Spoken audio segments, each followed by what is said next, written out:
name is Stone. Welcome back to the channel, and today is an interesting video. So this is my 1994 Mazda Miata, which is also referred to as the NA Miata. What's special about this Miata is it is turbocharged, and I'm going to explain to you why this car is not the best daily driver of a car. I've had this car for about 2 or 3 months, and I'll explain all the details, what it's like to drive. I'll go on a little drive, explain my car a little bit, but yeah, this has been a little nightmare, so let's get to it. Let's go ahead and do a quick walk around video of the car. This is exactly how I bought the car. It unfortunately has 297 miles on the odometer. The guy said the engine was rebuilt and has 100,000 miles. As I've driven the car, I've experienced a lot of different issues with the car, a lot of overheating. I actually had my radiator blow out on the car, a lot of different things, but overall, the car is great. I love its handling. I just wish, honestly, I would have bought a better Miata. It has these really cool wheels, the JW wheels. But yeah, it's got the guy installed the LED headlights, which I think are really, really cool. I like the look. They also installed that little inner right there. But yeah, it has the old Mazda logo, which I really, really like. As we step into the car, of course, we have the old key. Step inside, really cool. The guy did all this, the paneling on the side has the roll-up windows, stock speakers. We have the quick release steering wheel, which is really, really cool. Have the gauges, stuff like that. As you can see, 297,608 miles. That's a lot for a car. Of course, you have the boost gauge for the turbo, or this is the boost gauge for the turbo. This is the air fuel ratio. You have the button, of course, which puts the headlights up and down. If you spin the button really fast, it'll start making the headlights go up and back. He added some really cool stickers, got some nice compartment down here, a stick shift. I actually added this in to match the steering wheel, which I think is a really cool touch. Got some nice storage space right there. Of course, you have the top, which is released by these two struts right here. But yeah, let's get to the actual engine part. So this is released down here. As you can see, there's a lot of wires dangling in and out of stuff. But yeah, let's get out and check the engine a little bit. Unfortunately, my car didn't come with a hood strut, so I had to use a spare broomstick I found in the woods. But this is the 1.8 liter Mazda Miata, 4-cylinder. As you can see, it has the turbo. This is an eBay turbo kit. It's pushing around 5 pounds of boost. First night I had it, the guy did a terrible job. Put a plumbing hose right here, so I had to go to AutoZone and build my whole new air filter, air intake setup. Also had to place a radiator because it blew out on me on the highway. Also had to do that. Replace a water pump and hoses. But as you can see, this car sat for a long time. The previous owner, before the guy I bought it from, lady said it didn't run. All it needed was a new fuel pump, but it obviously sat outside for a long time. But yeah, it's still a fun car to drive. I didn't realize it was gonna have so many problems and issues overall. This setup cost me around 60 bucks. This right here cost me around 500.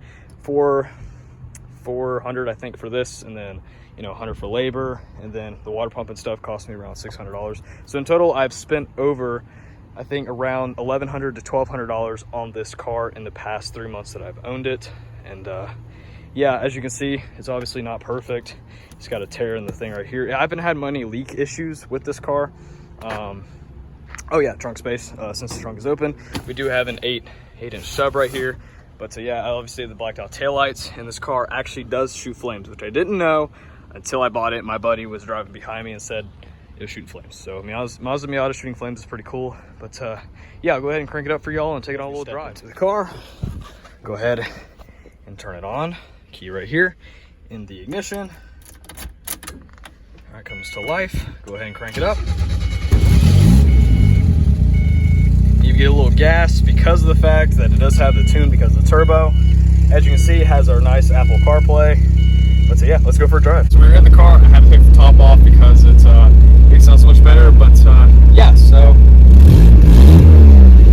sounds pretty good. All right, so we're gonna put it park brake down, get the first gear. Not bad.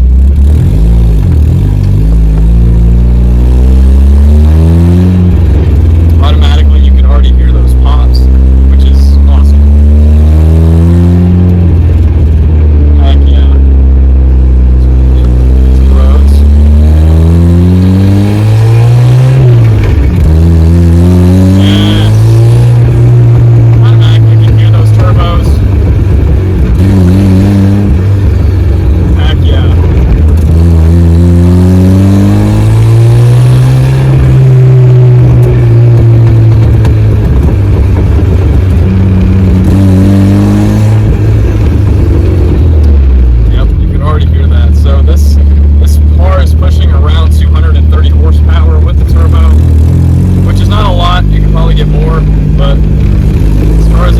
turbo kit, so it's not pushing as much as it could, but go ahead and do a little launch here.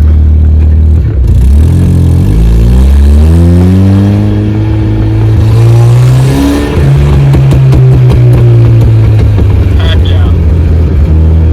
Love those sounds.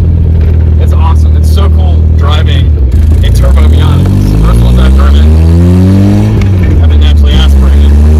But this,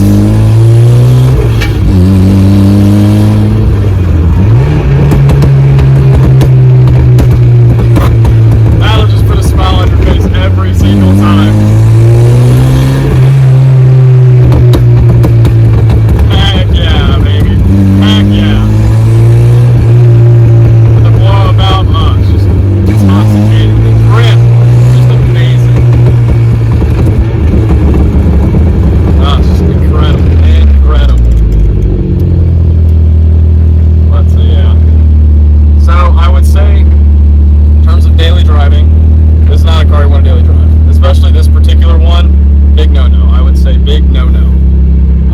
This is a project car, and Miatas are project cars, for sure. Unless you have a very clean one with low mileage, don't daily drive this car. Don't attempt to daily drive this car. It sucks on gas. This car has a 12.7 gallon tank, and it sucks now premium gas, especially at $5 a gallon where I live, and it is just the gas. It hauls gas. So roughly on average, I would say this thing gets 15-20 miles a gallon, you know, but overall, project car, it is great. You get the convertible top, you get the sounds. Heck yeah! Let's go ahead and shut her off. So go ahead and push in the clutch, put it in first. Go ahead and shut her down before we get into too much trouble. So, but yeah, this is a fun drive. I haven't driven her in a while, so she still runs great. She still runs strong. Put the top back on. So, yeah. Nice old school. Miatas are a little bit tight of a squeeze, but so overall, I would say the Miata, I'm very pleased with the car. I think this car is great for the money. If you have the money to afford around, you know, $6,000 to $10,000, find a clean car. If you want to daily it, find with roughly around 100,000 miles. That's completely bone stock. Do what you want to. I made the mistake of buying a car that I thought had a great turbo kit on it. Unfortunately, it was a bad build. The guy even said himself, he was like, "This is a terrible build," after I bought the car. Unfortunate for me. It's been really fun, the reactions I get. If you ever love reactions of cars, this is one of the best cars to get reactions from. But yeah, I would say personally, don't drive a Miata. Use it as a project car, use it as a track car, a drift car, but don't daily drive it. It's a whole nother league of its own. But I appreciate y'all watching. Thanks so much for watching, and like and subscribe, because that'd be clutch. But that's all for now. See you on the next video.